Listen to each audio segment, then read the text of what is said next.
Olá, graça e paz. Quero meditar num texto da Palavra de Deus com você, e um texto bastante conhecido, principalmente dos grupos de oração, que é o 2 Crônicas 7,14. Mas eu quero contextualizá-lo um pouco mais para que haja um bom entendimento e nós não façamos assim apenas um recorte da Palavra de Deus. Eu quero ler com você do versículo 11 ao versículo 15, que diz assim: Assim Salomão acabou a casa do Senhor e a casa do rei. E tudo quanto Salomão intentou fazer na casa do Senhor e na sua casa, prosperamente o efetuou. E o Senhor apareceu de noite a Salomão e disse-lhe: Ouvi tua oração e escolhi para mim este lugar para casa de sacrifício. Se eu cerrar os céus e não houver chuva, ou se ordenar aos gafanhotos que consumam a terra, ou se enviar peste entre o meu povo, e se o meu povo, que se chama pelo meu nome, se humilhar e orar, buscar a minha face e se converter dos seus maus caminhos, então eu ouvirei dos céus e perdoarei os seus pecados e sararei a sua terra. Agora estarão abertos meus olhos e atentos meus ouvidos à oração deste lugar. Bom, Davi tinha um sonho. E o sonho de Davi era construir a casa para Deus. Até então era somente os tabernáculos, e Davi então sonhava, ele tinha o desejo de construir uma casa para Deus. Davi não o faz, mas quem o edifica é Salomão, o seu filho. E o capítulo 7 de 2 Crônicas é tremendo porque mostra a inauguração desse templo. E Deus abre as janelas dos céus, derrama da sua glória de forma a abundar-se naquele lugar. Ou seja, a casa ficou cheia da glória de Deus. E aí, esse é algo marcante nesse momento especial. No versículo 12, o Senhor aparece a Salomão e diz assim: Salomão, ouvi a tua oração. Mas que oração é essa que Deus está dizendo? E aí nós precisaríamos voltar para o capítulo 6, verso 14 em diante, que nós vamos ver que a oração de Salomão, ela tem praticamente um único viés, a qual ele dizia para Deus: se o meu povo pecar contra ti, mesmo que o Senhor tenha que puni-lo, mas que o Senhor possa dar assim a segunda chance a este povo. Então a reivindicação, o clamor de Salomão, ele vinha com o intento de Deus dar uma segunda chance ao povo. E aí o Senhor, no versículo 13, é interessante que ele traz como se fosse uma crise, um momento tenso para o povo. Ele diz, no versículo 13, e se eu cerrar os céus e não houver chuva, ou se ordenar aos gafanhotos que consumam a terra, ou se enviar peste entre o meu povo, ele traz uma crise, uma verdadeiramente crise. E aí nesse momento eu quero também aproveitar esse versículo 13 para que a gente possa fazer um paralelo. Nós estamos vivendo uma crise. Por exemplo, se nós pegarmos todo o nosso sistema político, ele está em crise, os nossos governantes, os nossos setores como educação, segurança, saúde, está em crise. Como é que você acha que está a nossa economia? Nós estamos vivendo um processo de já anos de muita crise. Como é que nós estamos, por exemplo, em relação à Igreja de Cristo? Principalmente para quem já estudou um pouco a história da igreja, como é que você acha que nós estamos vivendo? Embora sempre tivemos muitos transtornos, muitas crises, e Deus assim, ele interveio, mas e hoje? Estamos vivendo uma crise? E as famílias estão em crise? Então, justamente é essa condição que Deus apresenta ao povo, esse momento de crise. Mas no versículo 14 ele já traz logo o quê? Uma saída para que tudo isso possa mudar. E aí sim ele traz o versículo 14. E ele inicia com algo tremendo, porque ele diz assim, ele coloca logo uma condição. Se meu povo fizer, se alguém ter essa atitude, se alguém participar, ou seja, ele coloca uma condição de ação que Newton fala lá na sua segunda lei, que é a reação. Ação que gera a reação. Se o meu povo agir, olha que coisa tremenda, eu faço. Então ele traz essa condição para a igreja. E é tremendo isso porque ele fala assim, se o meu povo, quem é o povo? O povo de Deus, a igreja, a propriedade exclusiva de Deus, a menina dos olhos de Deus. Ou seja, se a igreja se posicionar, olha só, se a igreja, e aí eu te pergunto assim, diante dessa crise toda que nós estamos vivendo, e é um privilégio ser povo de Deus, mas também quando nós olhamos para essa questão dessa responsabilidade, como é que nós vemos tudo isso? Porque ele fala assim, se o meu povo que se chama pelo meu nome, então quem faz o clamor? A igreja. E como é que a igreja está? Hoje nós vemos a igreja se guerreando entre si, calvinista e arminianistas.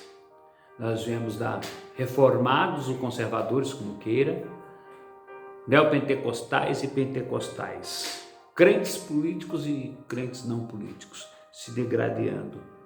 Esse povo que tem a responsabilidade de clamar a Deus para que Deus possa sarar a nação, esse povo guerreando, que autoridade ele tem? Lembrando sempre que essa responsabilidade Deus atrela à igreja. A responsabilidade do clamor é da igreja, que se o meu povo, ele dá um endereço, é o meu povo que tem que me chamar, que tem que me clamar. Porque o povo, a igreja clama e Deus faz a obra. Quando clamamos por um milagre, nós oramos e Deus faz o milagre. É Ele que enche a casa da sua glória. Aí ele traz 3 pontos importantes, porque ele fala assim, que se o meu povo que chama pelo meu nome se humilhar. Nós estamos vivendo um tempo de muita dificuldade, embora isso faz parte da igreja desde sempre, que é a dura serviço. O povo não se dobra. O povo vive muito dentro de um evangelho de hipocrisia, porque fala-se muito, mas pratica-se muito pouco. E se contradiz aquilo que na verdade se fala. Então nós estamos vendo hoje aí uma manifestação nos ventiladores, na mídia, de pastores aí, nesse momento de crise, se guerreando. Ao invés de se unirem, estão guerreando, estão vindo na mídia. Um fala uma coisa, o outro vem e contesta, o outro vem e publica, o outro vai, enfim, vai fazendo tudo isso, ou seja, sendo jogado, né, jogado literalmente, um contra o outro, desafiando inclusive ir para a justiça dos homens. E como é que nós oramos segundo a Crônica 7:14? Ou seja, nós nos enchemos de uma roupagem de santidade, mas na verdade nosso coração está onde?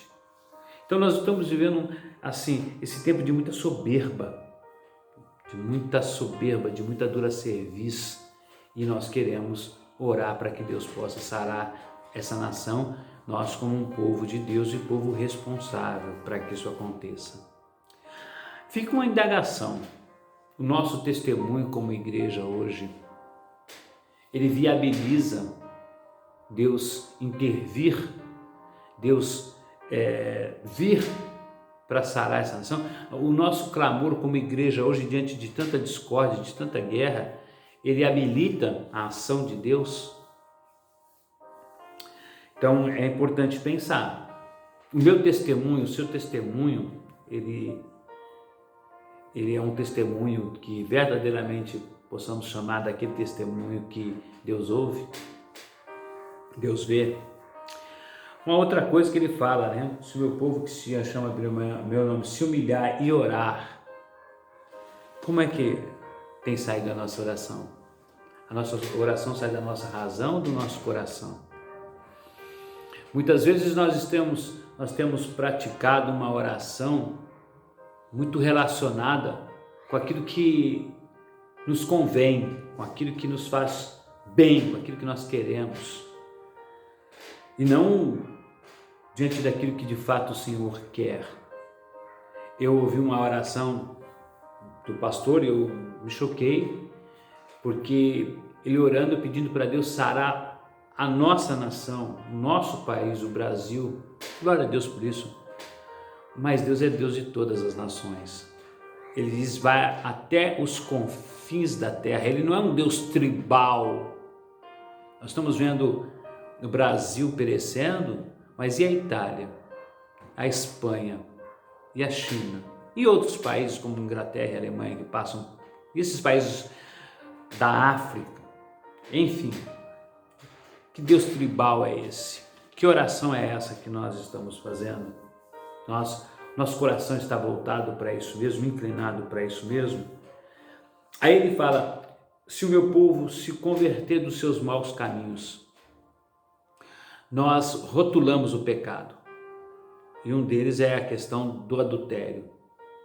Nós pegamos o adultério e colocamos lá em cima, o amaziado, ou não sei o que, e nós, sabe, mas e esses que estão abrindo assim a boca para trazer na mídia, né, toda essa condição de guerra entre os santos? Um falando do outro, um criticando o outro, um chamando o outro para a justiça, um falando que o outro não tem autoridade, que, enfim, para onde nós estamos indo? Uma linguagem dessa, um comportamento desse tem uma linguagem muito ampla de divisão. E a Bíblia é muito clara quando ela diz que a igreja dividida, o povo dividido, ele não prospera. Se ele não prospera, como é que ele pode orar? 2 Crônicas 7,14. Intervindo, ou seja, clamando a intervenção de Deus para que ele possa sarar a nação.